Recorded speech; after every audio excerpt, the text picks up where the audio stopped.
Pozdrav i dobrodošli na kanal, ja sam Fuks i danas recenziramo jedan čaj koji na papiru je obećavao puno, ali u praksi baš i nije. Idemo vidjeti o čemu se radi.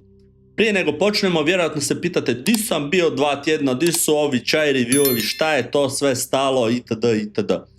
Pa znate, bio sam prilično potresen nekakvom prehladom, znate nemaš glas, šmrklji na sve strane, ne osjetiš ništa, ne mirišeš ništa, katastrofa, koma sam bio, pa onda nije ni bilo smisla da recenziram čajeve kad ništa ne osjetim.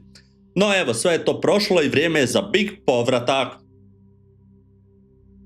Ok, što se tiče kutije i njenog otvaranja, ovdje imamo jedan poseban nekakav mehanizam koji služi za otvaranje kutije. Kada ga odvučemo do kraja, on nije baš nekako najbolje složen, malo je klanki, tako da evo, otvara se cijeli ovaj jedan blok. Meni osobno nije mi to baš bilo nešto ugodno za otvarat, može se to puno bolje napraviti kao što smo vidjeli na prethodnim nekim čajevima.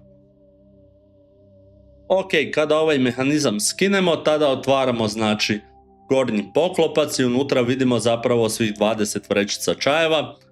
Svaka vrećica čaja je zapravo pakirana u dodatnu ovu nekakvu foliju i to je u principu to. Samo pakiranje nije loše, dosta dobro je to napravljeno i nemam neke posebne primjedbe na to. Što se tiče sastojaka, ovaj čaj je zapravo jedno jako zanimljivo čudo, jer na ovom čaju koji se zove 12 biljaka, zbilja imate 12 biljaka pomiješano u svakoj od tih vrećica. Ono što je zanimljivo je vidjeti ovaj njihov raspored, to jest popis ovih biljaka i kako one čine zapravo 100% ove vrećice. Tako da tu imamo limunsku travu 30%, imamo narančin list 18%, imamo slatki korijen 7%. Negdje kasnije sam, ja mislim, spomenuo da je 12, ali očito sam pomiješao sa narančom, pa morat ćete to zaboraviti kad čujete kasnije.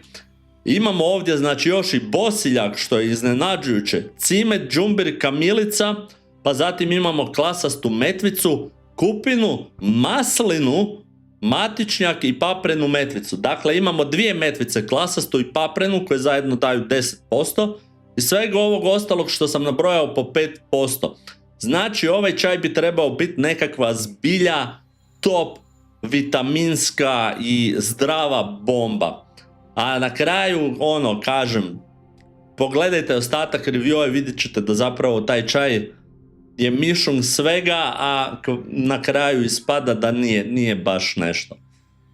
Ok, ajmo na prvi dojam. Znači, ovaj čaj kad otvorite pakiranje ima lagano slatkastu aromu. Nije to ništa intenzivno, više onako blago i nenametljivo.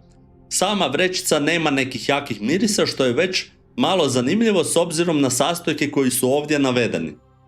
Kad se čaj zalije vrućom vodom, tu se stvari malo mijenjaju. Osjeti se lagano menta pomiješana s nekom medenom slatkoćom koja vjerojatno dolazi iz sladića. Iako čaj sadrži dosta limunske trave, citrusne note se praktički uopće ne osjete. Što se tiče okusa, dok je čaj vruć, apsolutno dominira sladić. U pozadini se pojavljuje lagana menta, daje malo nekakve svježine, ali ništa posebno izraženo. Malo se osjeti onako nekakva kao hladnoća, ali ništa posebno. Generalno čaj je ukusan i sladak, ali bez nekog pretjerano zanimljivog karaktera. Opet ova limunska trava koja ima kao najviše potpuno izostaje u okusu. Kad pogledate sastav, očekivali biste citrusnost ili barem nekakvo lagano peckanje od džumbira, na primjer. Tu su znači džumbir, naranča, cimet, menta, ali realno od toga ništa ne dolazi do izražaja uopće. Jedino što se osjeti je blaga hladnoća mente, dok sve ostalo vuče na vrlo slatki profil. Izgleda da slatki korijen, iako ga ima samo 12%, potpuno dominira i poništava sve ostalo. Ok, ajmo tu još nekakve stvari navesti. Kvaliteta vrećice. Što se tiče same vrećice, tu imam zamjerku. Mučkanjem se sastojci baš i ne otpuštaju, ili se meni to tako čini, jer je vrećica nekakvog čudnog materijala, ali ako tu vrećicu stisnete, ona pušta lagano taj svoj sadržaj, ali još lakše pukne i sadržaj iscuri van. Dakle, unutra nastane ta nekakva smjesa koja vam onda iscuri i padne eventualno unutra u čaj i sve se to onako nekako... Generalno ta vrećica znači djeluje pretanko, lako puca, a sadržaj teško pušta van. Znači tu bi trebali mijenjati materijal ili napraviti malo bolje tu vrećicu nekako. Ok, što se tiče samog iskustva čaja, bio sam ga pio jedno vrijeme dok sam bio prehlađen, tako da sam ga pio zapravo 50-50. Malo sam ga pio dok sam bio zdrav i malo sam ga pio dok sam bio prehlađen jer me taman ulovila ta prehlada negdje pred kraj. I mogu reći da taj čaj nije baš pomogao. Dapače, prehlada je trajala dosta dugo, znači otprilike možda nije ni bila prehlada, tko zna, od nekih 2 tjedna.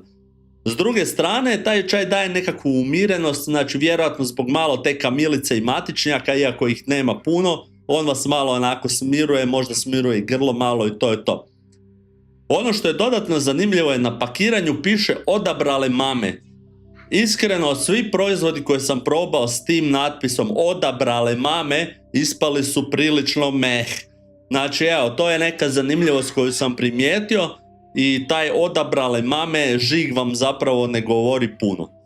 To bi trebao biti kao nekakav super čaj koji je kao odabran od mama, ali zapravo ja bih rekao da je to više red flag nego green flag. Ok, i znači šta je zaključak ovog čaja? Ovaj čaj za mene je baš nekakvo razočaranje. Očekivao sam nekakav ludi ubojiti čaj koji će pročistiti duh, tijelo, obnoviti sve i osnažiti, zato jer ima ipak 12 biljaka, ali dobio sam zapravo samo nekakav sladak čaj bez nekakvog posebnog djelovanja, bez karaktera. Nije loš, pitak je, ali doslovno ništa posebno na kraju. Konačna ocjena za ovaj čaj je 5 od 10.